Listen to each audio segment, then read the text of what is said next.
Wabah virus corona bisa kita hindari bila mereka yang terkena penyakit ini melakukan isolasi diri. Tidak semua pasien corona harus dirawat di rumah sakit. Mereka yang tidak termasuk kelompok rentan cukup melakukan isolasi diri di rumah. Protokol isolasi diri sendiri dalam penanganan COVID-19. Mengapa orang yang diduga tertular COVID-19 diisolasi setidaknya 14 hari? Gejala COVID-19 biasanya muncul dalam rentang 1-14 hari berupa batuk, demam, atau sesak nafas. Dalam selang waktu itu, kondisi orang diduga terinfeksi COVID-19 diisolasi dan dipantau di rumah sakit, rumah, atau tempat lain. Untuk memastikan infeksi, akan dilakukan tes beberapa kali. Apabila Anda bukan kelompok rentan seperti lansia atau memiliki penyakit kronis lain seperti diabetes, jantung, kanker, penyakit paru kronik, AIDS, penyakit autoimun, dan sejenisnya, maka Anda dapat secara sukarela atau berdasarkan rekomendasi petugas kesehatan melakukan isolasi mandiri. Apakah isolasi mandiri itu? Isolasi mandiri adalah upaya mencegah penyebaran COVID-19 dengan berdiam diri di rumah sambil memantau kondisi diri kita, seraya tetap menjaga jarak aman dari orang sekitar atau keluarga. Siapa yang perlu melakukan isolasi mandiri?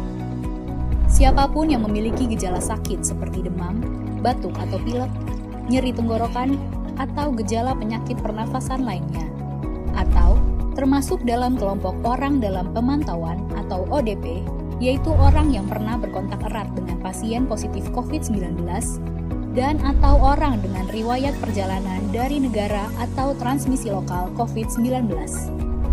Berapa lama waktu isolasi diri?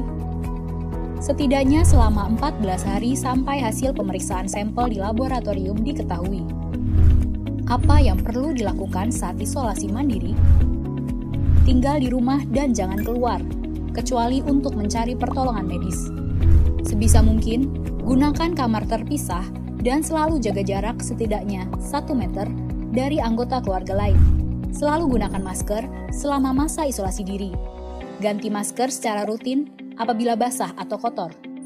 Lakukan pengukuran suhu harian dan observasi gejala seperti batuk atau kesulitan bernafas. Hindari berbagi peralatan makan seperti piring, sendok, garpu, dan gelas, perlengkapan mandi seperti handuk atau sikat gigi, dan juga benda berbahan kain, misalnya pakaian atau selimut. Terapkan perilaku hidup bersih dan sehat seperti makan makanan bergizi, rutin mencuci tangan dengan sabun dan air mengalir, serta melakukan etika batuk dan bersih. Upayakan berada di ruang terbuka dan berjemur sinar matahari setiap pagi. Jaga kebersihan rumah dengan cairan disinfektan, terutama untuk area atau permukaan yang sering tersentuh tangan. Hubungi segera fasilitas layanan kesehatan bila sakit memburuk, seperti mengalami sesak nafas. Apa yang tidak boleh dilakukan saat isolasi mandiri? Tidak boleh keluar rumah, termasuk untuk bekerja, apalagi ke ruang publik. Bila sangat terpaksa harus keluar, gunakan masker dan hindari transportasi publik atau tempat ramai. Tidak boleh berbagi alat makan, mandi, dan pakaian bersama anggota keluarga lainnya. Cuci peralatan makan dan pakaian secara mandiri, terpisah dari anggota keluarga lain. Bila harus berbagi kamar mandi atau mesin cuci pakaian, maka bersihkan dengan desinfektan setelah dipakai. Bagaimana menjaga pertahanan tubuh selama masa isolasi mandiri? Tetap terapkan pola hidup sehat, antara lain dengan makan makanan bergizi seimbang, perbanyak buah dan sayur, istirahat yang cukup, lakukan olahraga ringan, dan hindari merokok atau minum alkohol. Isolasi mandiri bukanlah sesuatu yang sulit, namun membutuhkan komitmen baik dari diri sendiri maupun keluarga dan orang terdekat.